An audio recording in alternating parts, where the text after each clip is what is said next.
When you are a minority, you are a smaller part. And obviously, when you're the smaller part, you will face unique challenges, because then it means that your needs are not prioritized, because you don't have the kind of numbers to lobby for your needs to really be centralized as they should.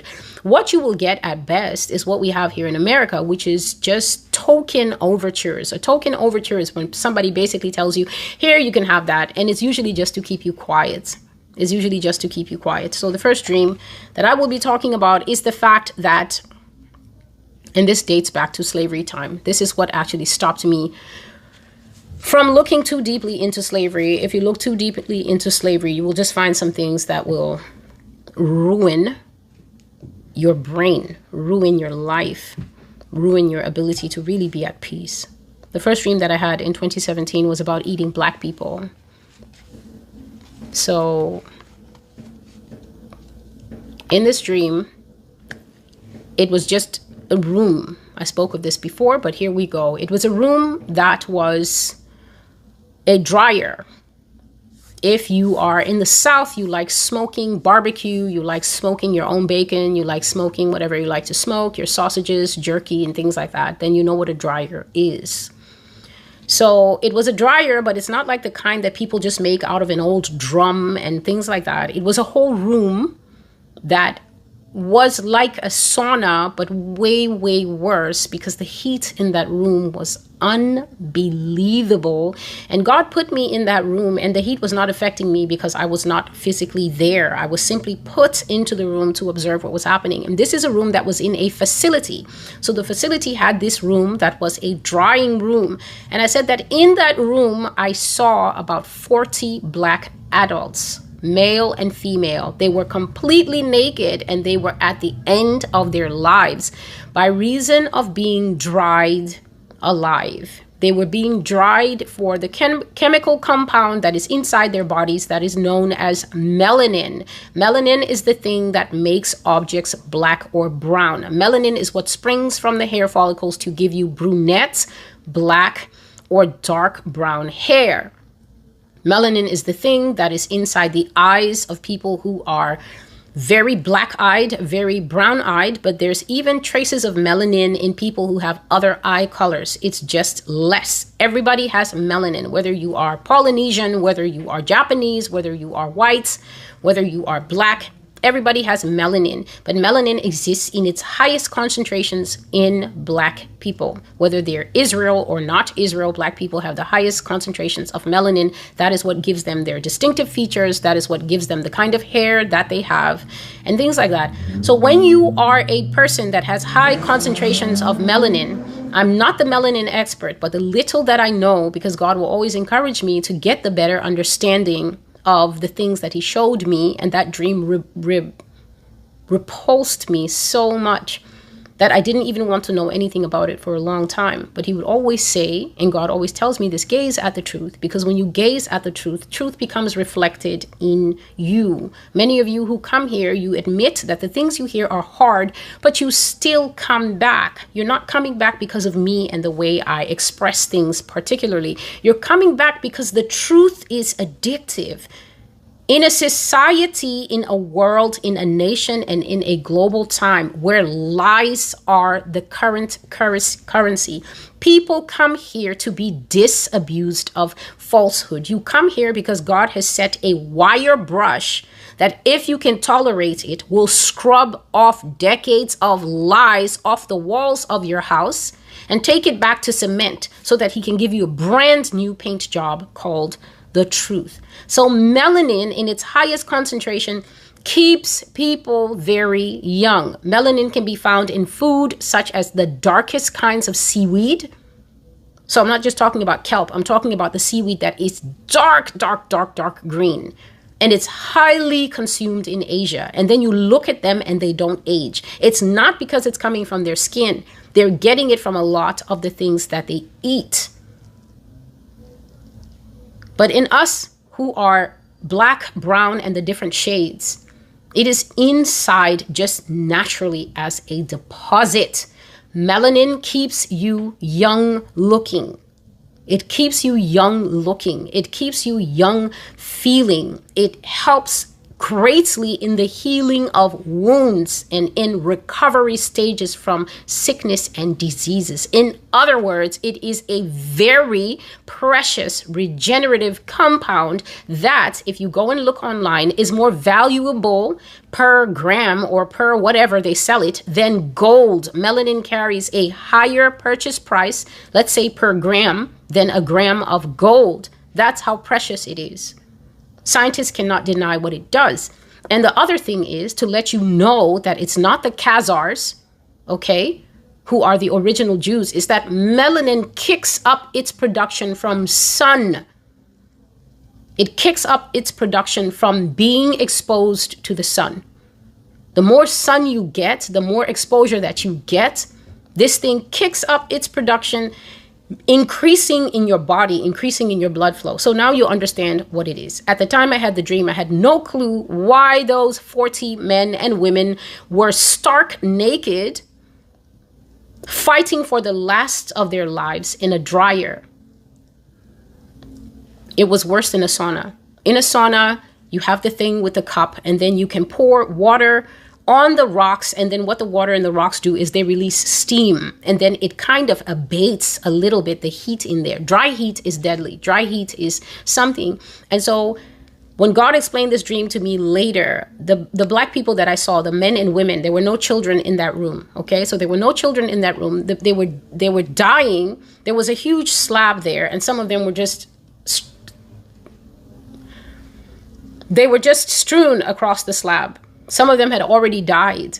In the dream, when God put me in the room, a lot of them were crowded by the door. A lot of them were crowded by the door, and they were weakly, just weakly rubbing at the door. The door had a very thick seal at the bottom so that none of the heat could escape. Nobody was getting out of that room, okay? There was nobody getting out of that room. The room could only be opened from the outside, not from the inside.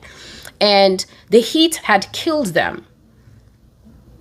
Melanin is alive while we are alive. We're not like the plants. They can keep their deposits of melanin even when you pluck them and prepare them. And that's why seaweed and the skin of eggplant will still keep its properties. When you consume them, they will still be beneficial to you. But the melanin inside people is very different. And God made me to understand that those people in that room were drying out for a reason.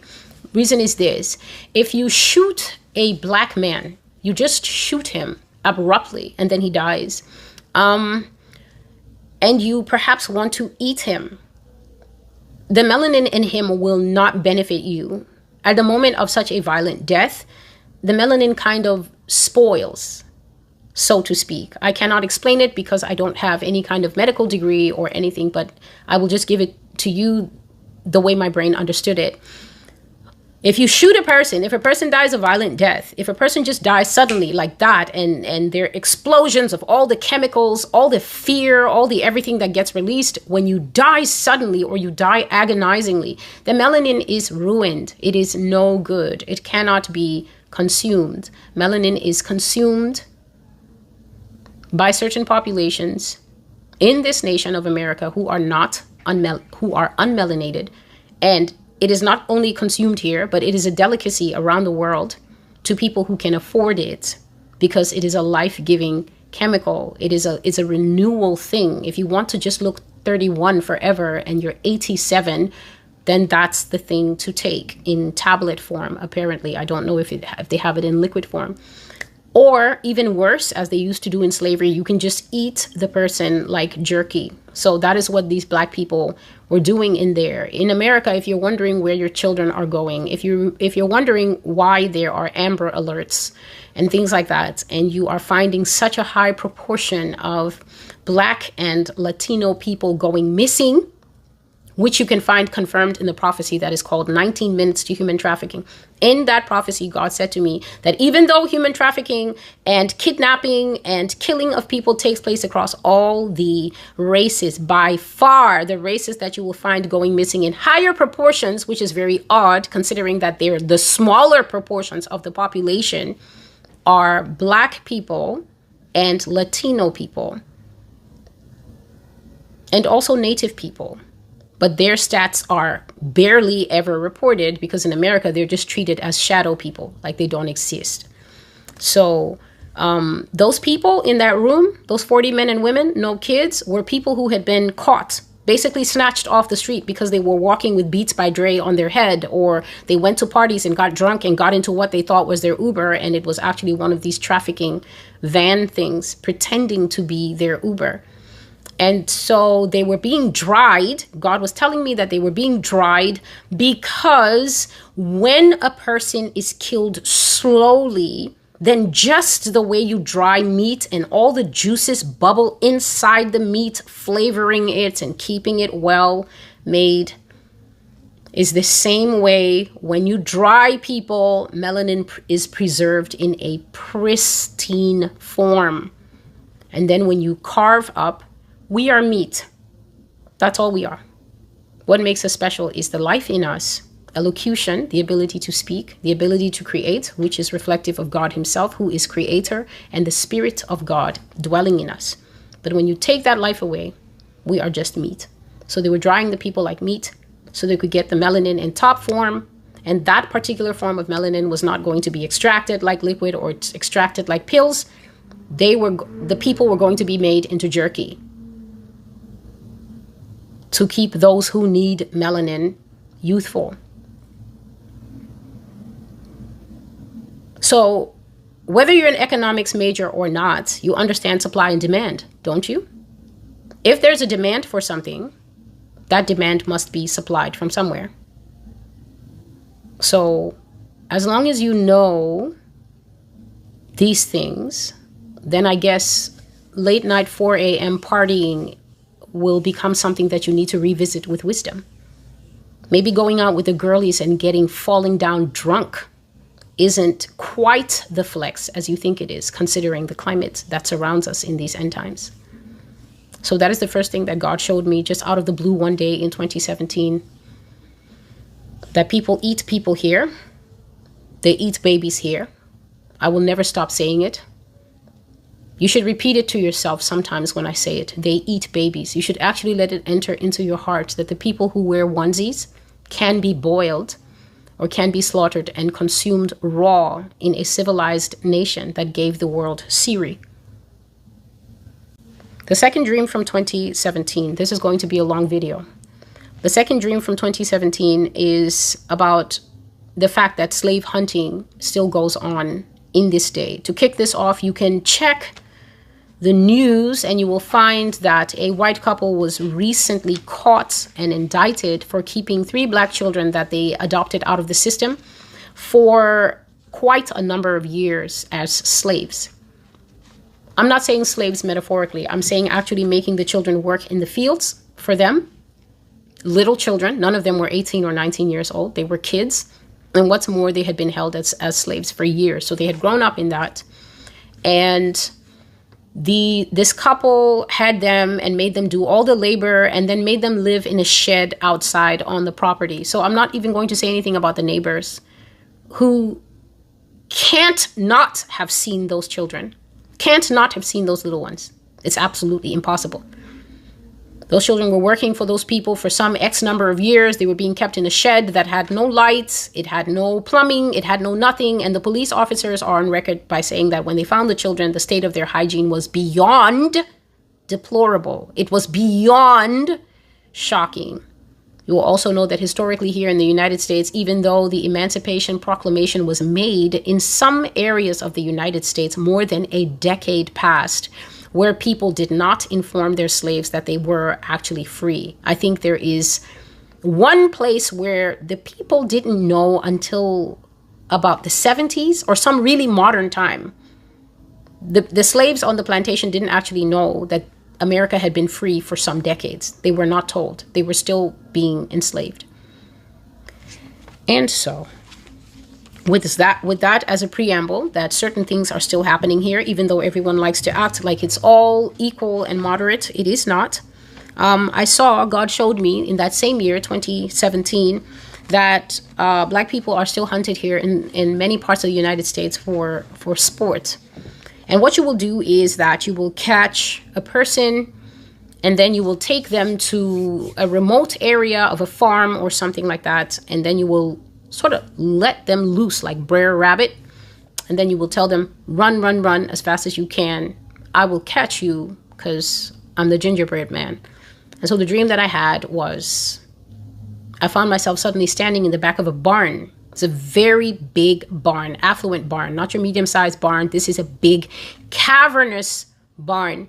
And I was standing right at the back of the barn in shadow. And at the front of the barn doors were open. So that was in bright sunlight. And there were 3 men standing there. It was 2 men that were white and 1 man that was black. And the 2 men were dressed like farmers. They were dressed, they had farmer garb, and they both had long rifles. You know the kind of gun? There's a gun that you can crack it open, right? So when you crack the gun open, then it's in this collapsed state. Like half the gun is hanging down and the other half is hanging that way with a wood barrel or something like that. So they had those kind of guns, but the guns were not cracked. They were in a long straight, right? And then there was a black man, and the black man clearly was not a farm black man, right? He was a city black man because he was wearing work pants and shiny shoes, very shiny shoes, and a crisp white shirt. And he was so bewildered when I saw them. He was so confused that at first it was just pure confusion with no fear.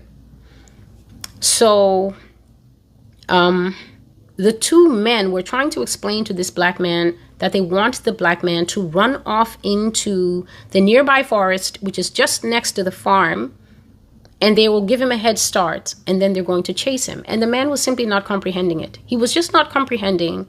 First of all, I could see that either this man was invited to the farm for a job interview, or they stole this man from the city and brought him to this place. And then now they were telling him that they need him to run. And the man was just not understanding. And he was saying, what do you mean? What do you mean? What do you mean? And they were saying, no, you got to understand, fella. Run. And then we're going to give you like an hour, 2 hours, right? Run off into them woods over there. And then we're going to, we're going to come get you. And so this man was not understanding it. And they were just chuckling and trying to tell him that they wanted him to run. So by the time they got to the 3rd retelling of telling this man that they wanted him to get a head start into the woods, this is when realization began to creep into this man's head. I think this man was just in shock that he was being told in modern times where we have telephones and TVs that he was going to be hunted and that he was going to get a 2-hour head start, the best that he can, in those city shoes that we all know have no grip and can't run for anything. They told him to run. And so when he finally understood, he looked at them, he realized what was happening. He realized that they were not joking. And then he turned, believing them, and tried to flee. And the minute he got a few steps off, one person just pulled up the gun with one hand and just shot him, just shot him in the back, and he fell and he went sprawling. That is one dream. And then I think in 2021 or 2022, I had a second dream where God showed me that they would make black people naked. They would gather a big bunch of them and make them completely naked and take them out to the woods and have night hunts. So when I made that prophecy, a lot of people were protesting and saying, no, the elites do this and they do this to everyone. And I said, yes, the elites do this. And I have prophesied that they do this in another prophecy as a group. And now I'm making the specific prophecy. And so can you please pipe down and allow me to speak what God has shown me? And so God showed me specifically that they will get black people and they will carry them out there. And the way that God showed me was the death of this very heavy set black man. Okay, that man never had a chance of a snowflake in summer. They gathered them. And then they told them, it was at nighttime and they were in some forest. And then they told them to run. And then, they were making those whoops, sounds of excitement, because this is a hunt. Okay, this is a hunt. And I saw how this one black man died. He was running and he was so heavy set. He wasn't getting anywhere. And so he was one of the first people to die in this, different type of Hunger Games. They shot him with a bullet that does something extraordinary. I think the bullet goes, and then when it gets in you, it just goes. So it's a strange kind of bullet that has, I don't know, it has claws or something. It's a very damaging bullet, what I saw. And God was telling me that, you see this bullet, Celestial, is very expensive. And so this bullet is never used in practice runs, because this bullet can even bring down big deer because of how damaging it is. And I saw, God let me see how the bullet worked. The bullet went into the man and then it opened up. And then when it came out, because of velocity, it brought so much of that man out. He had such a big, big hole in him. And then when he fell, he was just bleeding in the grass, and God brought the camera very close, and I just watched life go out of that man's eyes until he was just still. And then I said that a very expensive pair of boots that I then learned from that dream are called duck boots, because I went online looking for boots. I just went online to look at boots, and then I finally found duck boots have a very nice kind of design. They kind of have a little uptick and then they curve, like the shoe has a bit of an uptick and then it curves, and the front part is all rubbery. And the nicer ones are two-tone, so they can be navy blue and tan, or they can be white and, army green. And I found the boots so curious that I just wanted to know what type of shoe is that hunts people in the middle of the night. And that is where I learned that this shoe is called a duck boot. And so a pair of duck boots came and kicked the man in his big belly and said, "There's a big fella, ain't he?" And then they laughed, and then they moved on. So that is the second dream of the particular challenges that are faced by people here in the United States. I don't know that they are hunting other Israelites like this. So Judah, you really need to open your ears, and you need to be, a little smarter and a little bit more aware than you currently are about life. The third dream, I've spoken about this dream. I think I spoke about this dream not even 2 days ago when I was speaking of the Yehudim prophecy, was the dream of blood bank blood. And I saw that blood is collected here in America for sure. And the reason that there's such a big drive for blood, we need this blood for the infants. We need this blood for the AB people. They don't have any blood. Never am I a denier of medical science. Okay, my dad's a doctor, career doctor. So never am I saying that blood is not necessary, but the particular taste for blood in America is because America has altars. America has altars, sacrificial altars, spiritual altars, satanic altars, synagogue altars that need to be fed. And the different types of blood are used for different things. There's need for baby's blood. There's need for virgin's blood. You're listening to this in 2024, but at the same time, as you listen to this prophecy that is called Incoming Remembrances, God is taking Israel back to look at many things of the past and also of the present and of the future. A remembrance is basically a walk down memory lane.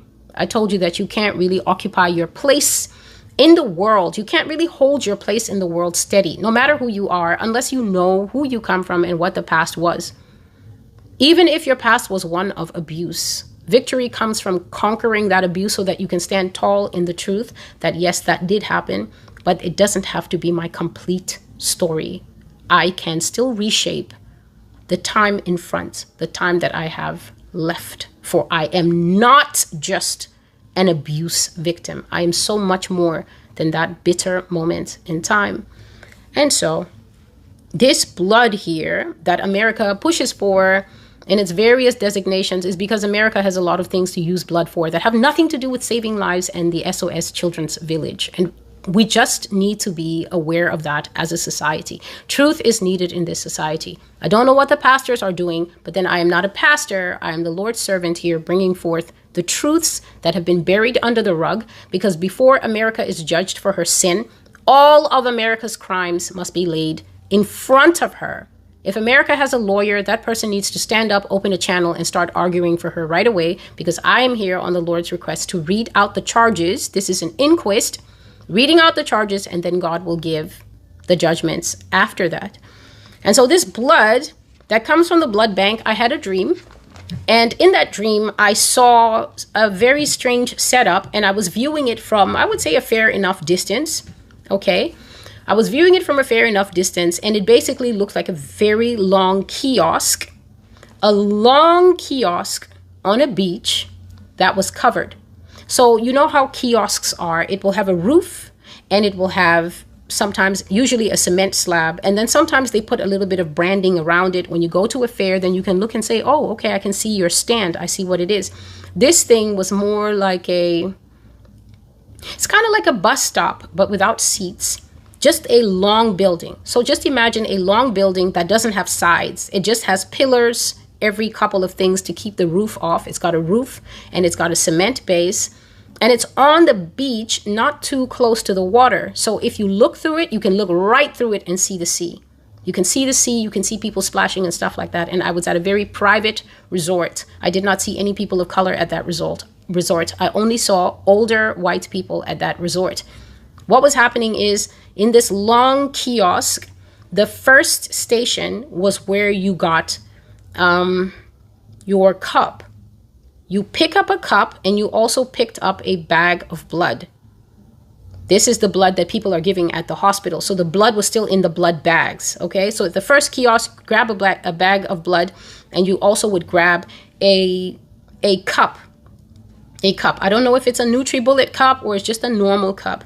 But then what you would do is you would get to the second station, and there, workers were there. And the workers look exactly the way these boys that work at the tennis games look. You know, they all have the nice golf shirt, and then they have the shorts that come up to the knee, and, you know, socks and sneakers. Neat boys, like they're doing internships. So these are all younger men. Let's say 19, 23, something like that. Younger men. You would come up to where these younger men in the middle station, there were about 4 or 5 of them. So there was a little bit of a line. The older people would come up to the boys, and then they would hand over the blood. And then the boys would take the blood and pour it into a blender, and then add a fruit that I said may have been dragon fruit, because whatever the effect of this fruit was, the only fruit that I know with a gray inside is the dragon fruit. The dragon fruit is pink on the outside. Some of them are yellow on the outside, but inside the fruit is gray with many seeds. That is what the fruit that they would grab and scoop out looked like. So they would grab 1 or 2 of them at your preference, and they would pour the blood into the blender, and then pour this fruit with seeds into the blender, and then just put it up and give it a nice 1-minute blend. And then I said, for some reason, once the blood got into that gray fruit, the smoothie was not red anymore. It was just gray, which I didn't understand because blood colors everything. But with that fruit, the smoothie went gray, but not red. And then they would pour the mix into the cup and then put a cap on it and put a straw in it. And then the older person would start sipping and then go off to the third station. I don't know what they were doing at the third station because God was showing me the first 2 stations. And I was seeing that in this resort, people were preserving life. People were staying alive off of blood bank blood. And the Lord was telling me that is why there will never be a rest from asking people to donate blood in this country, because that blood actually has a job to do and people are consuming it raw. Now, if you are a student of the Bible and you're not just a person who talks silly things and says that the Old Testament is not for today, the Old Testament is forever. God said that his whole word would never pass away. Then you will know that one of the cardinal rules for God in terms of consumption is not to eat blood. So Israel, you're not supposed to be out there talking about super rare, light rare, and this rare and that rare. There's not supposed to be any kind of internal juices swimming around on the food that you get. Talking about it's seared on the outside, then you cut it, and then inside the beef is like, hello, Bob, how are you? It's still talking. That's how raw it is. God said to not eat anything with the blood still in it, because he said the life is in the blood. The life is in the blood. And so you're seeing here, right, how one of God's primary key rules is being broken, that he doesn't want us to consume blood in our food. And so that is the 3 dreams that point to cardinal dangers in the United States. Some of you may have never heard these things before. You may be balking in your spirits, but then that's because you really think that you live in a country that just, it's just a home of love and baseball, and nothing could be further from the truth. There are heinous things happening behind the curtain here, and everyone who lives here, except of course the people who are doing it, they already know, but everyone ought to know this. Everyone ought to know this. And I don't want to see any comments of not everyone does this. When did you last have access in your normal life to someone in a dryer room? to dry human beings and eat them. Let's not have this juvenile understanding of the things I'm speaking here, because this stuff takes a lot of time and a lot of virtue out of my spirit. I'm not sitting here to pass the time. I'm not looking for a listening audience. I'm telling you what goes on behind the curtain. So no matter what skin color you are, you can know what's behind the curtain. Behind the curtain of America, there is a deadly beast at work. Satan is above that beast, telling it what to do and who to eat. And that beast happens to like a certain type of meal. So can we please just allow God to say what he has to say? I cannot be the only person who knows these things. We will all know it together. And you that wants to go to embassies around the world and come here and go missing. That's all I can say to you. Go get a visa and come here and go missing, especially since you're a tourist.